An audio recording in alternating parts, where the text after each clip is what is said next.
खूबसूरत परी और जादुई पौधा। दुर्गापुर नाम का एक छोटा सा गांव था। यह गांव शहर से दूर जंगल के बीच में था। उस गांव में ज्यादातर लोग गरीब रहते थे। सभी लोग रोजी मजदूरी करके अपनी जिंदगी चलाते थे और गांव के सभी लोग मिलजुल कर रहते थे। जरूरत के समय सभी एक दूसरे का साथ देते थे। सभी अपनी जिंदगी से खुश थे। उसी गांव में जीवन नाम का एक लड़का रहता था। वह चरवाहा था। वह सुबह गांव के जानवरों को चराने के लिए जंगल में ले जाता था। जीवन बहुत ही शांत स्वभाव का था। एक दिन जीवन अपने जानवरों को चराने के लिए जंगल गया। तभी तेज हवाएं चलने लगी। इन तेज हवाओं के कारण जीवन के ऊपर एक पेड़ की टहनी गिर गई। उसे बहुत जोरों से चोट लगी, जिसकी वजह से वह बेहोश हो गया। हवा शांत होने के बाद आसमान से उड़ते हुए एक बहुत ही खूबसूरत परी आई, जिसका नाम स्माइली परी था। वह अपने खूबसूरत पंख से उड़ते हुए जमीन पर आई। तभी उसने जीवन को बेहोश पड़ा हुआ देखा। परी ने अपनी जादुई छड़ी से एक जादुई पौधा बनाया। फिर उस पौधे से जीवन को ठीक कर दिया। जीवन फिर से चंगा हो गया। ठीक होने के बाद जैसे ही जीवन ने परी को देखा, वह आश्चर्यचकित रह गया और बोला, आपका बहुत धन्यवाद। आप बहुत ही खूबसूरत हो और आपके पंख भी बहुत ही खूबसूरत हैं। आप कौन हो? तब परी ने कहा, मैं एक परी हूँ। अक्सर मैं धरती लोक पर घूमने आया करती हूँ। फिर जीवन ने कहा, आपने मुझे ठीक कैसे किया? मैंने जादुई पौधे से तुम्हें ठीक किया। क्या आप मुझे वो जादुई पौधा दे सकती हो?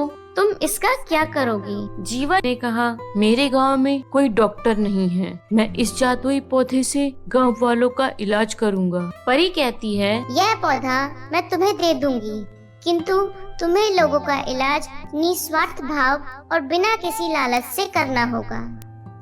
यदि तुमने इस पौधे को अपना धन कमाने का जरिया बनाया तो मैं इसे तुमसे ले लूंगी। जीवन कहता है, मैं कसम खाता हूँ, काम के बदले किसी से एक भी पैसा नहीं लूंगा।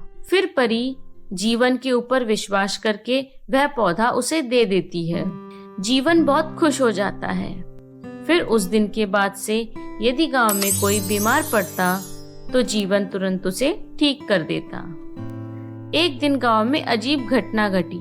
एक महिला घर में खाना बना रही थी।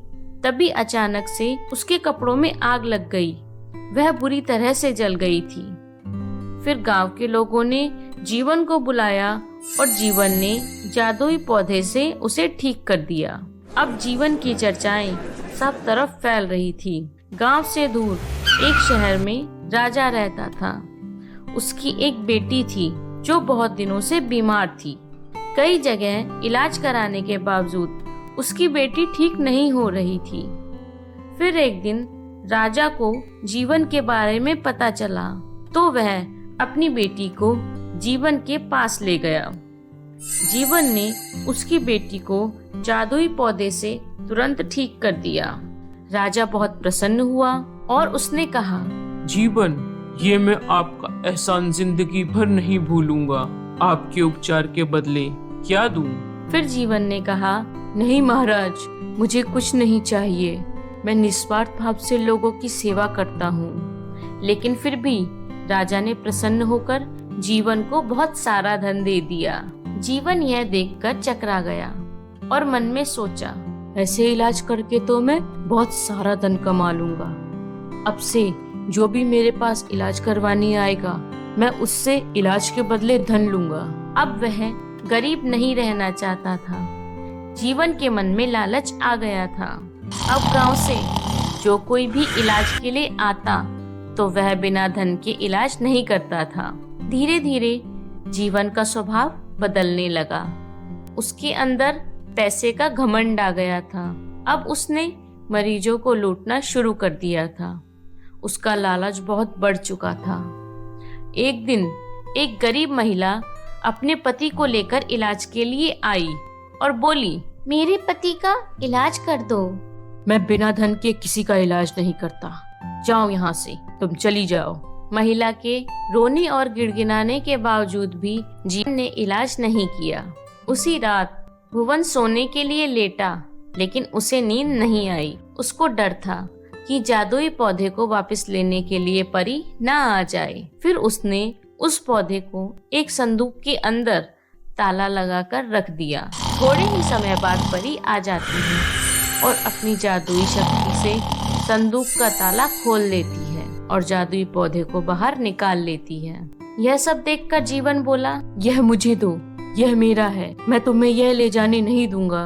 परी ने कहा, अब तुम इसके योग्य नहीं हो, तुम्हारे अंदर स्वार्थ और लालच बढ़ गया है। यह कहते ही परी पौधा अपने साथ ले जाती है और धीरे धीरे जीवन का धन खत्म हो जाता है और कुछ समय बाद जीवन फिर से अपनी पुरानी स्थिति में आ जाता है। तो दोस्तों, आज की कहानी बहुत ही छोटी और सरल है, लेकिन इसके अंदर छिपी नैतिक शिक्षा बहुत बड़ी है। किंतु ये नैतिक शिक्षा जो समझ पाया और अपने जीवन में लागू कर पाया, वो बहुत बड़ा विद्वान है। लालच बुरी बला है। लालची व्यक्ति अपनी जिंदगी में कभी भी खुश नहीं रह सकता।